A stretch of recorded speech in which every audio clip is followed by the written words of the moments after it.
Welcome to the Marketing Boost Solutions Podcast, the #1 source for proven solutions to all your marketing challenges.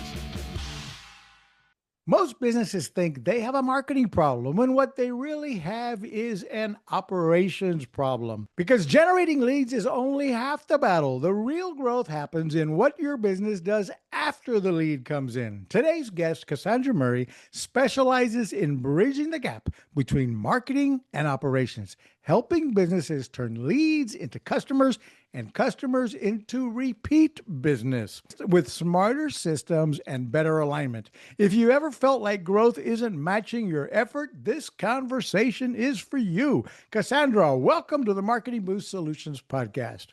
Thank you for having me. I'm super excited to be here. You bet, Kasandra. Thank you. It's a topic we all need to learn more about. So thank you for coming on board. Tell us about your journey a little bit first. What brought you this direction? How did you get here? And how did you become this expert in helping businesses turn leads into customers with better systems? Yeah, so my journey is a little bit of a weird one. I actually went to college for illustration. So I am an illustration major who almost double majored in graphic design. And my first job out of college was a manufacturing plant in printing. And I was the very first employee there. So it was just me and the business owner. And we had to literally build a business from nothing, essentially. So originally I was hired on as a graphic designer, but over the years of working and as we hired on new people, I started to learn that I really love training people and finding solutions to problems. And oftentimes the solution was creating processes. Right. So whenever we would run into an issue, we'd start to evaluate the processes before we would look at anything else. So we wouldn't look at like the people or, equipment or even training. We would focus on process first. And after working there for 11 years, I helped grow the company to be a $1.3 million business. And within just the last year that I was there, we had grown sales by $30,000 each month over month. So I decided to part ways with the business. I still have a great relationship with the owner and start my own thing though. And now what I do is I work with businesses, consulting them on their operations and helping business owners and even leadership be better at training and building processes that help them succeed.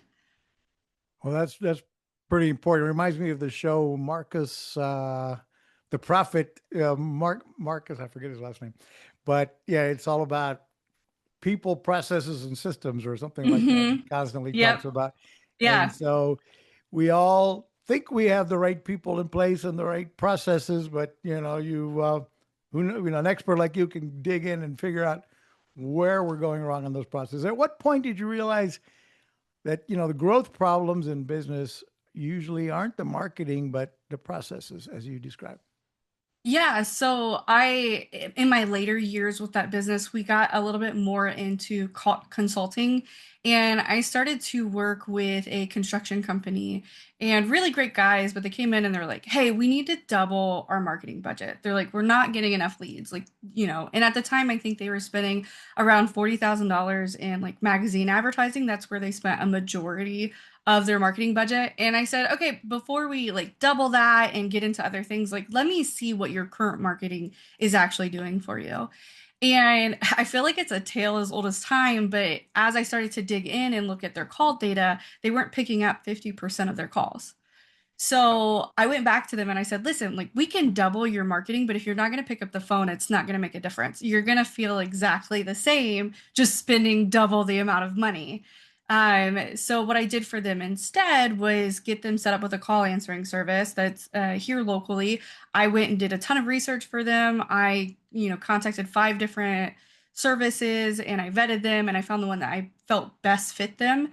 And with that major change, they went from obviously only 50% of their calls picked up to 100% of their calls picked up.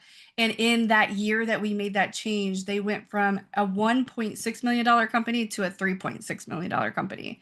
So that was, I feel like a eureka moment for me that they ebb and flow, right? So the way that I talk about operations with a lot of people is marketing drives and helps grow your business, but the operations is what actually facilitates that growth. And one without the other is just going to be a recipe for disaster. Yeah, that leads to my next question. I'm just going to ask you where you often say, from the other podcasts I've listened to you on, you often say marketing makes promises, but it's operations that keeps them. Can you unpack that a little bit better? Yeah. So the reality is your marketing is selling you in the best light. So your marketing is going to say you're better than all of your competition, you're faster, you're smarter, you have higher quality work, but your operations is what kind of walks the walk for you. So marketing is very talk the talk, operations is very walk the walk. And if you make a lot of these promises and you don't actually deliver on these promises to customers through smooth operations, very well-trained employees, what's going to happen is your customers are going to have a bad experience, right? And then that can lead to things of not repeat business, right? If I have a bad experience with you, I'm probably not going to come back and do business with you again.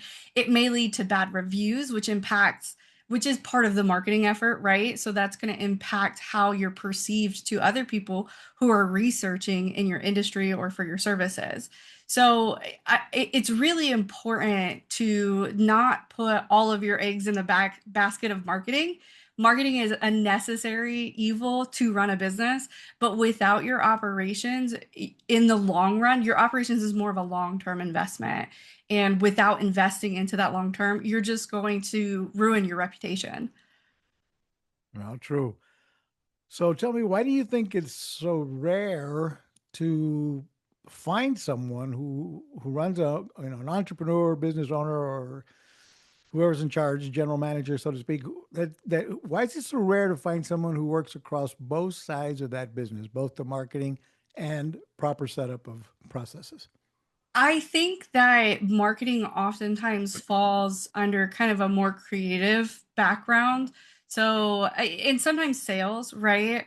Whereas operations is more of a very technical side of the business. So it's almost your left and right brain, but for your business, essentially.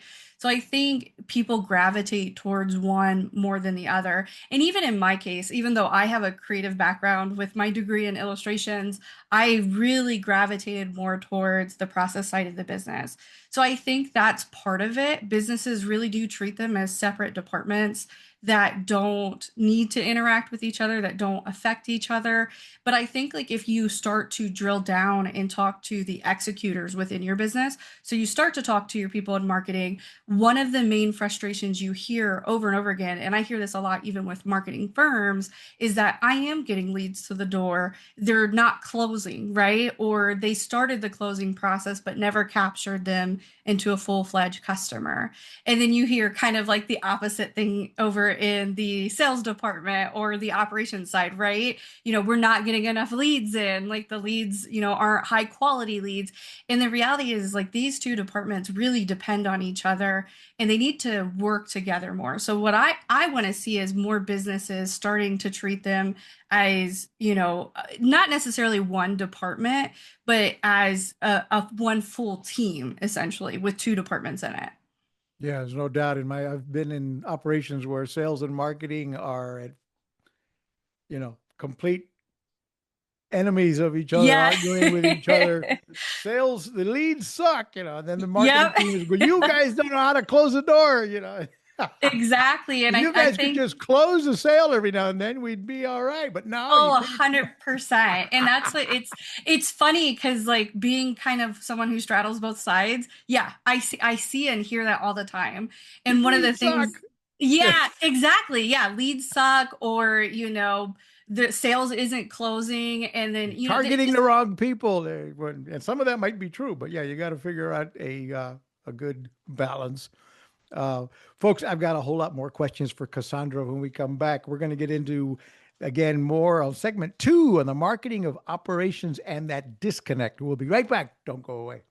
Dominican Republic all-inclusive vacation. Wow! 5 nights at the stunning Lifestyle Tropical Beach Resort and Spa in Puerto Plata, Dominican Republic. Imagine this: 22 restaurants and bars, unlimited premium alcohol, gourmet international cuisine, all included for your entire stay. This VIP resort experience features gourmet dining, 24-hour snacks, beachside and pool bars, and top entertainment, all nestled on a white sand beach.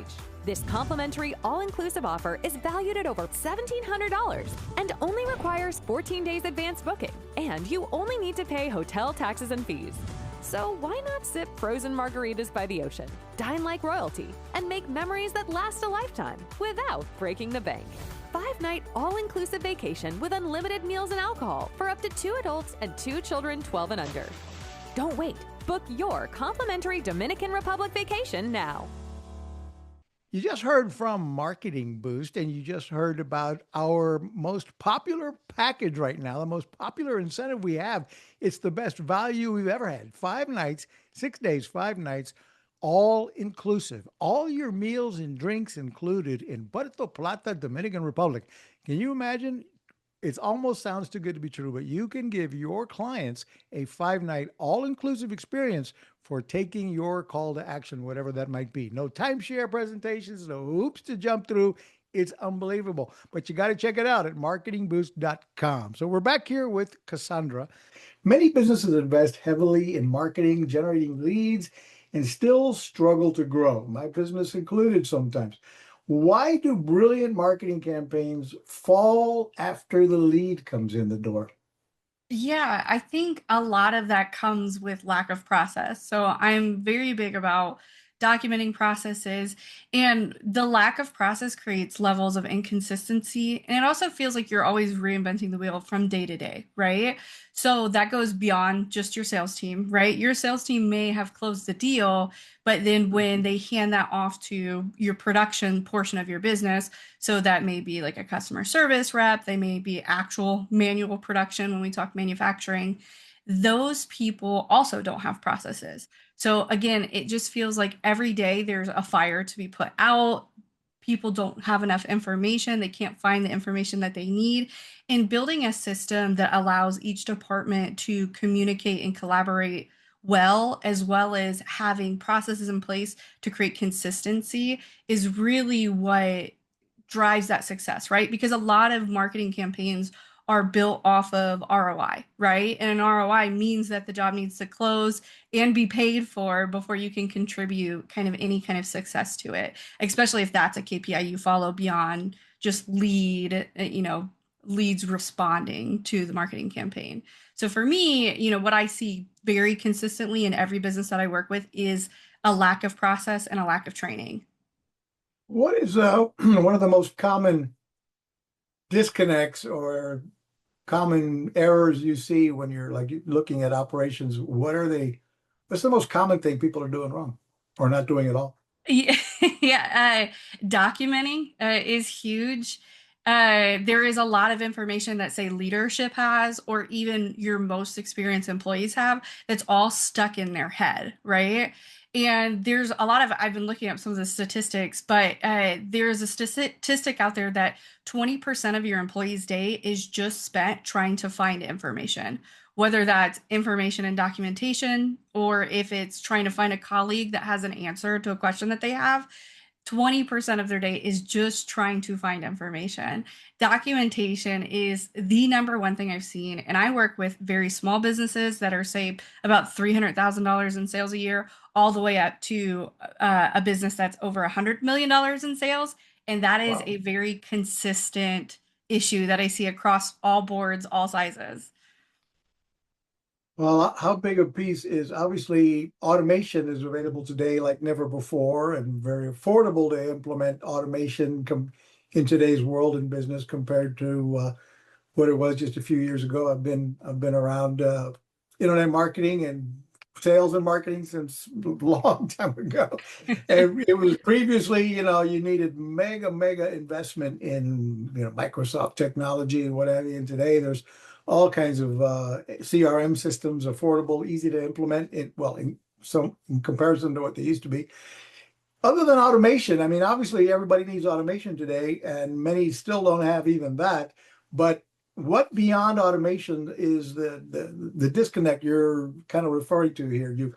Is it just automation that they're missing and having a library of content for their staff and employees to find everything quickly? Obviously, using AI to pull up content quickly for customers. What other solutions do you typically suggest to help fix that? Yeah, I mean, if we talk a little bit more on that automation piece that you brought up, any amount of automation still has to have logic behind it. So we're talking about if you want to automate, responding to emails, right? There are steps that you need to tell the automation that you want it to take. And that's no different than how you should treat your employees, right? Employees need those steps as well. So the reality is when you're documenting processes, it should be repeatable, very easy to follow.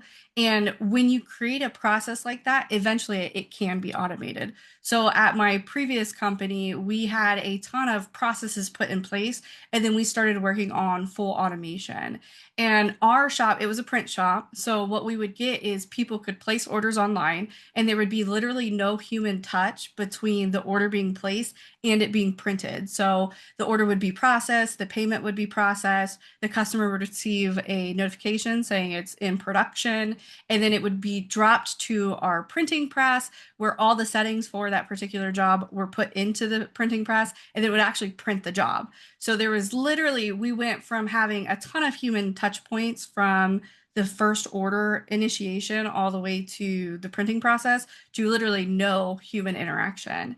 So I think that, even when we talk about automation, a lot of people sell it as this magical tool that's going to solve all of your problems and all of your stresses.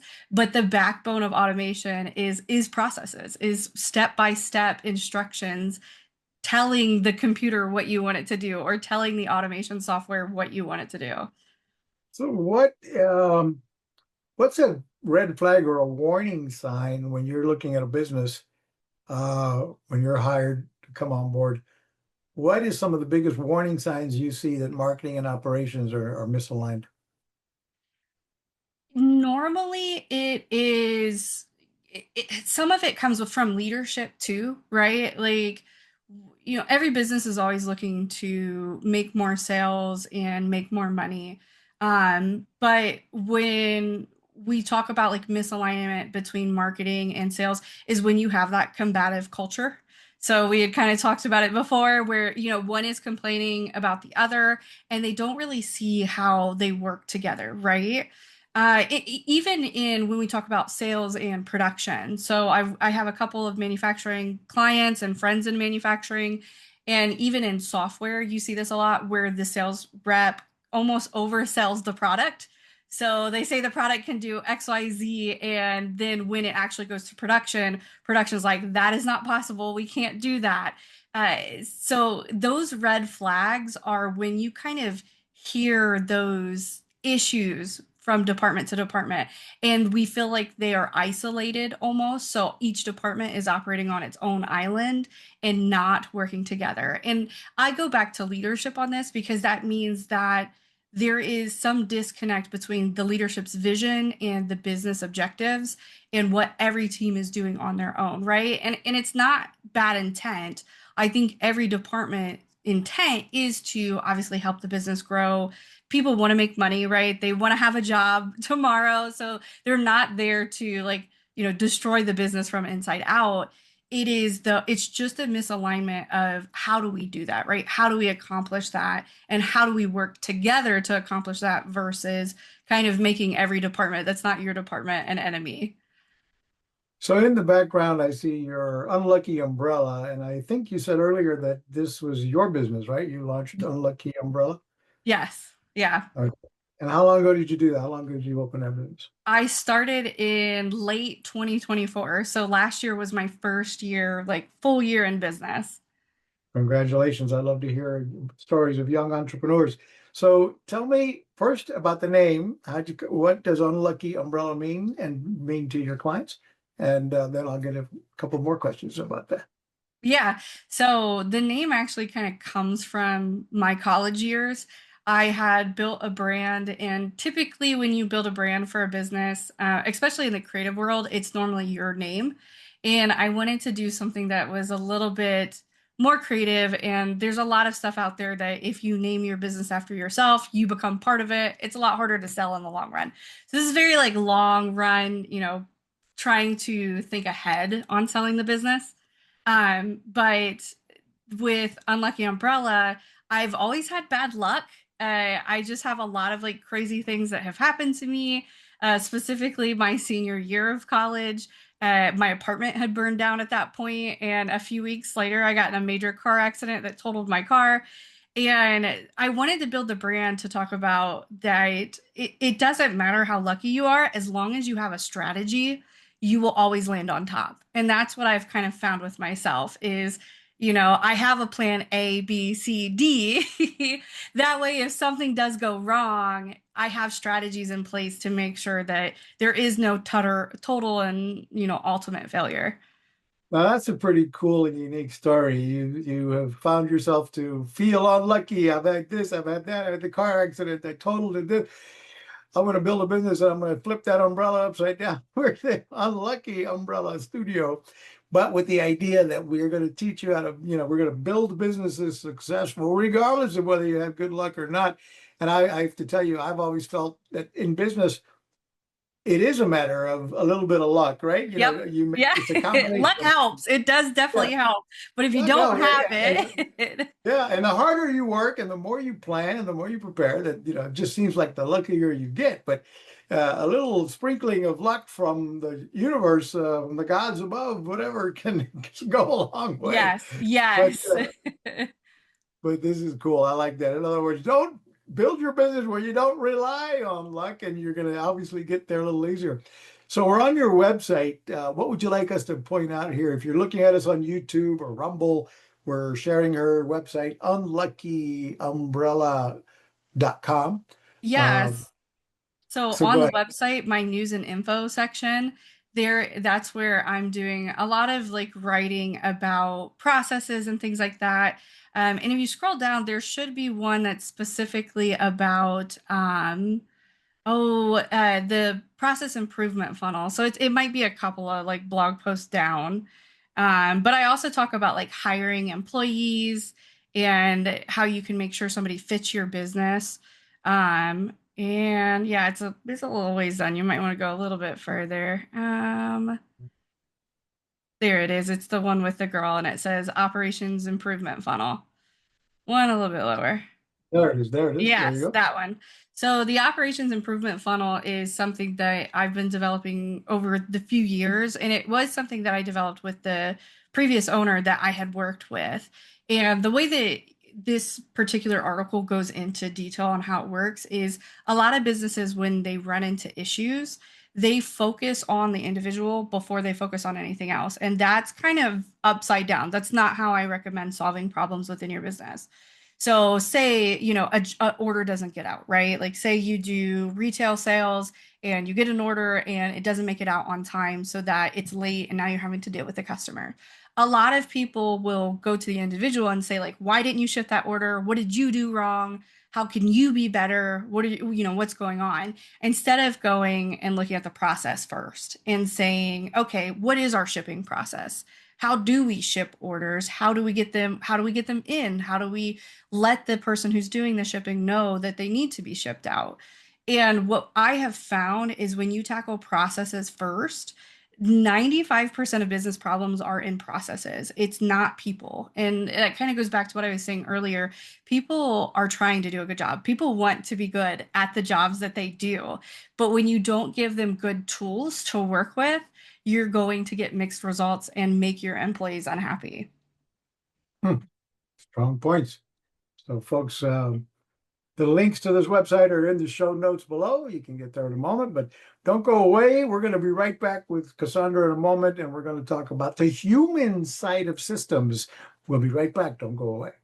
Is your business on autopilot yet? Do you have automation in place to capture, nurture, and convert prospects into clients via email, SMS, ringless voicemails, appointment setting? Get all the inbound and outbound marketing tools in one place. Go to marketingboostsolutions.com for more on automating your business so you can make money while you sleep. You just heard from Automation Booster. Folks, I've been an internet marketer since 1996, from the very early days of the internet. Yahoo, YouTube, Facebook, Google were nowhere to be found. And anyway, today, what we put together with Automation Booster, I've never seen a platform more powerful, more affordable than what we offer you with Automation Booster. It's an upgrade, it's an add-on to Marketing Boost. We give you hundreds of funnels available, templates built in with the incentives that we offer to show you how you can integrate our incentives into whatever your call to action is. Plus, the platform gives you all all your inbound and outbound marketing tools, email, texting, voicemail, broadcasting, and sets up obviously the automation. So our team is there to help you do it, set it up, and automate your business, as well as offer the incentives that we offer, the amazing value incentives, so you can generate more leads, close more sales by adding value versus discounting. So check out automationbooster.com. Kasandra, we're back to you. And I wanted to touch on the subject of the human side of systems. You've talked about setting up, having the processes and having the automations and having, starting with the processes in your setup, as you were just referring to a moment ago. Describe your work as, you often describe your work rather as designing processes with people in mind. What does that philosophy look like in real practice? Yeah, so when it comes to a business, like no business can really exist without people.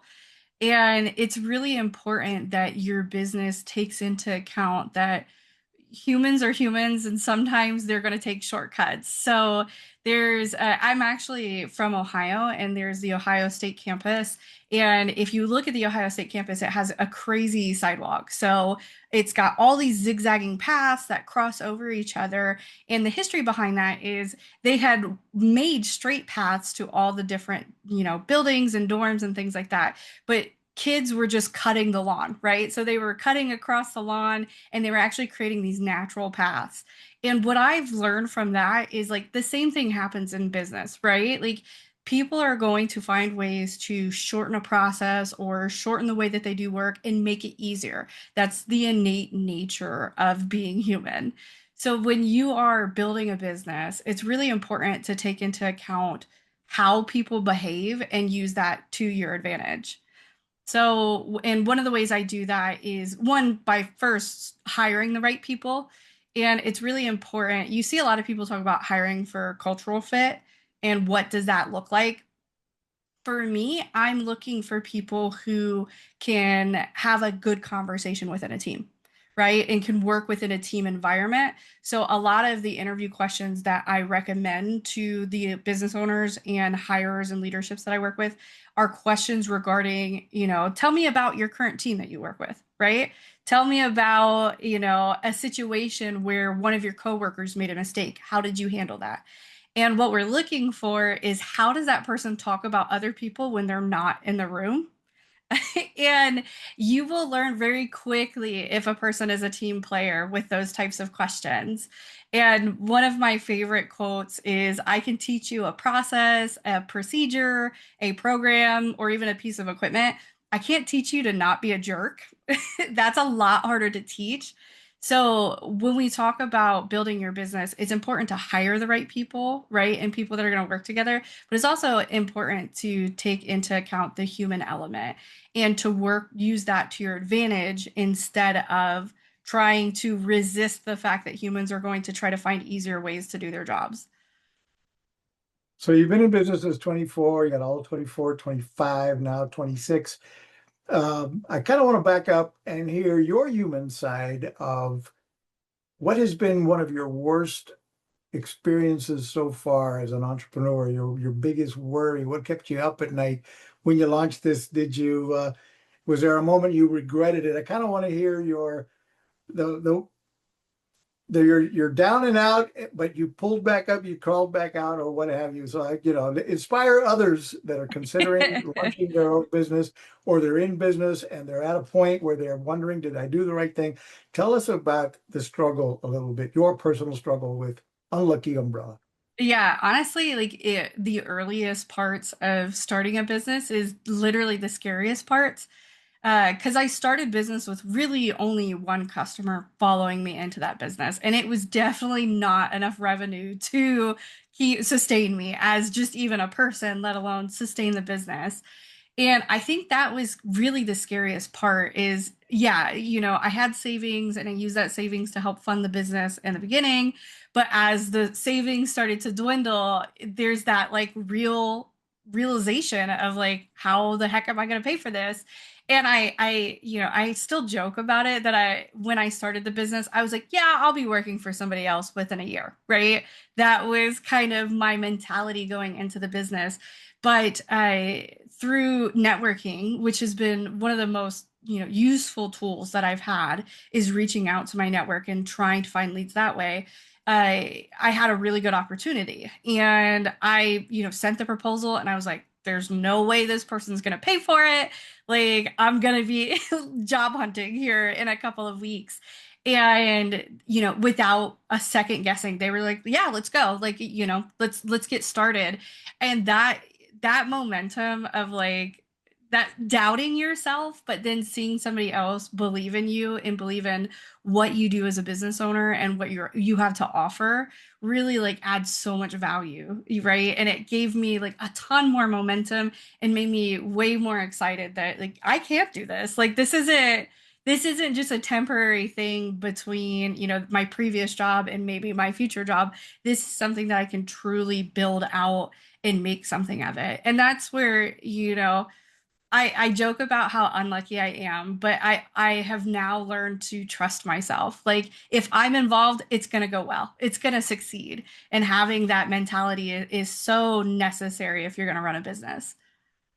That's pretty cool. Kasandra, are you single, married? Yeah. I asked because I'll tell you why I asked next, but anyway, go ahead. Yeah, I have a partner. We've been together for 13 years. He is in IT, so he's also in manufacturing. So his background was manufacturing, just like mine. And that's where, all of these theories and things, especially in the manufacturing industry, I've learned kind of a lot of the problems you see within smaller businesses and bigger businesses. He used to work for a $400 million company, and they had the same issues. Processes were killing them and they were hemorrhaging money because they didn't have processes.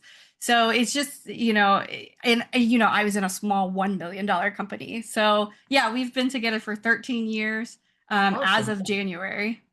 Well, congratulations again on your business. And I just wanted to hear some of that human side of the struggle, right? And yet here you are, you overcome and you're continuing. How big would you say is reviews, testimonials a part of the successes of the kind of companies you work with or your own? I think they are some of the most overlooked marketing collateral that companies don't take advantage of. In a world where people are less and less engaging through human and human interaction and engaging through research, right? Especially when you talk about like people searching through AI or even Google, because Google owns such a large market share. People are looking at reviews. They are looking at testimonials. That is literally one of the first ways you can build trust without actually having to get somebody in a meeting, right? So I think it's a huge element. And I think a lot of businesses overlook that as an opportunity to grow. To grow. So speaking of that, you got to hear from our partner, trustbyreviews.com. We'll be right back. In today's business world, your reputation is everything, but managing it can be overwhelming. That's where Trust by Reviews comes in. Trust by Reviews is the only AI-powered review software designed specifically for local businesses, simplifying the process of collecting, managing, and leveraging customer feedback to boost your brand's credibility and drive growth. Monitor reviews across more than 200 leading sites from a single dashboard and transform your best reviews into compelling social media posts with just one click. Showcase new reviews directly on your website, turning first-time visitors into repeat customers by highlighting your 5-star feedback. Plus, encourage positive feedback by offering rewards like hotel savings cards, powered by marketingboost.com, adding value to your customer interactions. Elevate your business today with Trust by Reviews, the all-in-one solution to build your reputation, grow revenue, and deliver exceptional customer experiences. Visit trustbyreviews.com to learn more.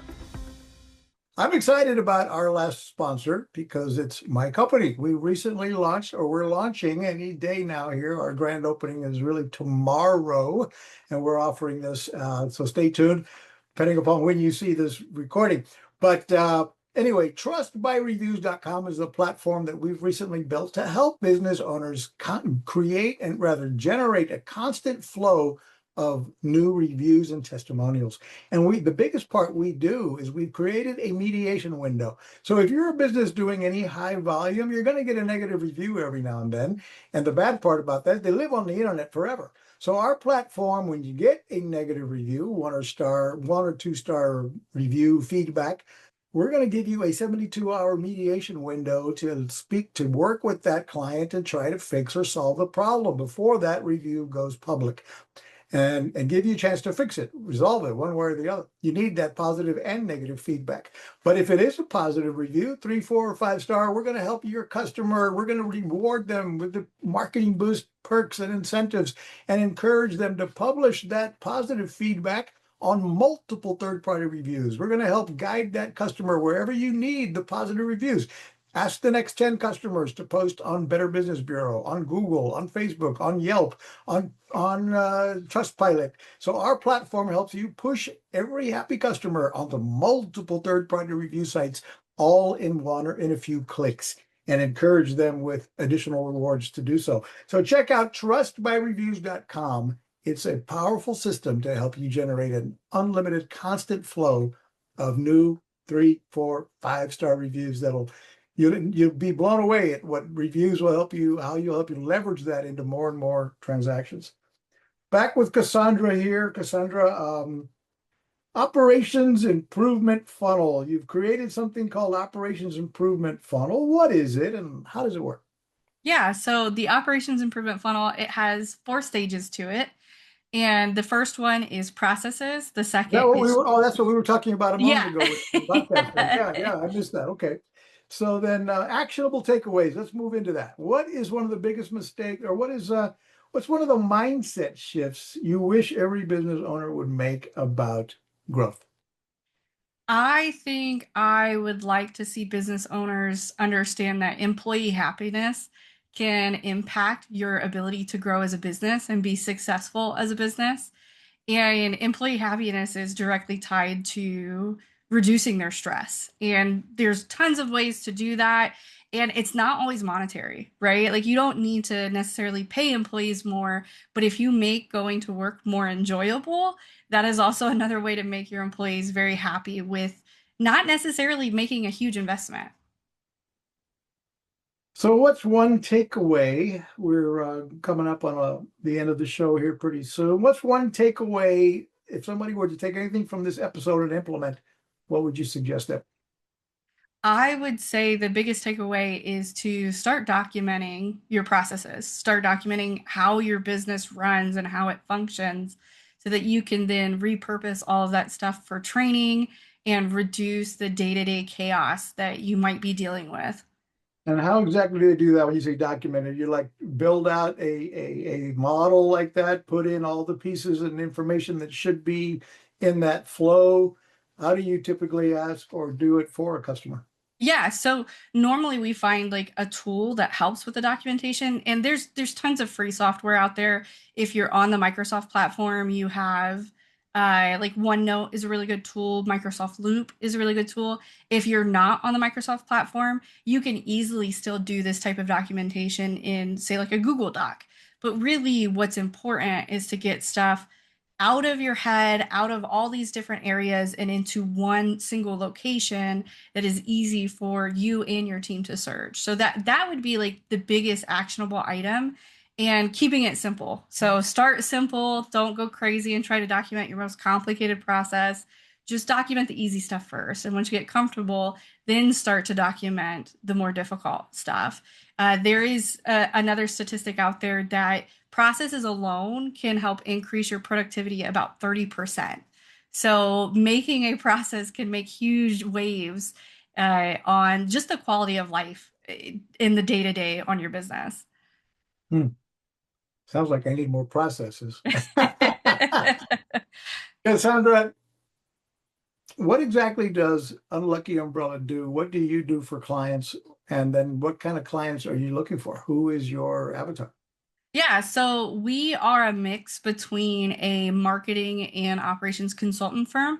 So if a client does need help with the marketing side of their business, we do get involved and can help them with that. It is more of a fractional CMO situation there. So we are working with, whoever may be doing your social media advertising and your videography and your Google advertising. So we can help mediate that and take that pressure off of the business owner.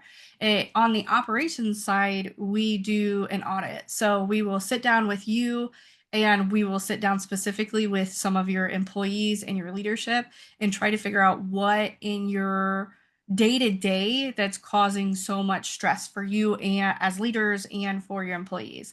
And then we can either give you that list and say, here's what you need to do to make things better, or we can be more heavily involved and actually help with that implementation. And that can go as far as training employees, meeting with employees on a weekly basis or a monthly basis, just to make sure that we're making progress on that bullet point list that we made of operational improvements. All right. So let me, I'm going to share my screen again because I want to show everybody your LinkedIn page and anything in particular you'd like to guide people to where they can contact you if they're Yeah, looking I for. mean, LinkedIn is a really good way to contact me. You can also reach us through the website. So the website has a contact form. So either one of those ways of reaching out to me is great. And just let me know that you saw me on here. Cool. On the Marketing Boost Solutions podcast. Folks, if you like the content we brought you today, ask for a huge favor. Give us a like, comment, ask any questions below in the comments. The links to find Kasandra's LinkedIn page as well as her website are all in the show notes below.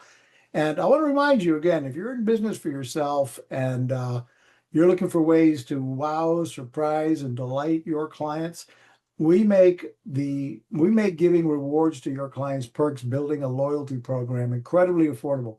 Marketing Boost starts at only $37 a month. So any entrepreneur, solopreneur can afford our program and make it easy and affordable to give these valuable, high perceived value incentives to your clients for whatever your call to action is. If you have any questions, again, the show notes down below gives you the link to access Marketing Boost, to access a on-demand webinar on how Marketing Boost works. So check out, again, marketingboost.com. Give us a like and share this content. If you know somebody who might want to meet Kasandra, who this would be a good fit for her, please grab the link to this show and share it with another entrepreneur. Thank you, and we'll see you on the next episode of the Marketing Boost Solutions podcast. Thank you. Thanks for listening to another episode of Marketing Boost Solutions Podcast with your hosts, Captain Marco Torres. Now it's on you. Take the next step now. Go to marketingboostsolutions.com for more on how you can wow, delight, and surprise your clients with the most amazing draw card on the planet. So stay thirsty, my friends. Stay thirsty for knowledge. See you next time.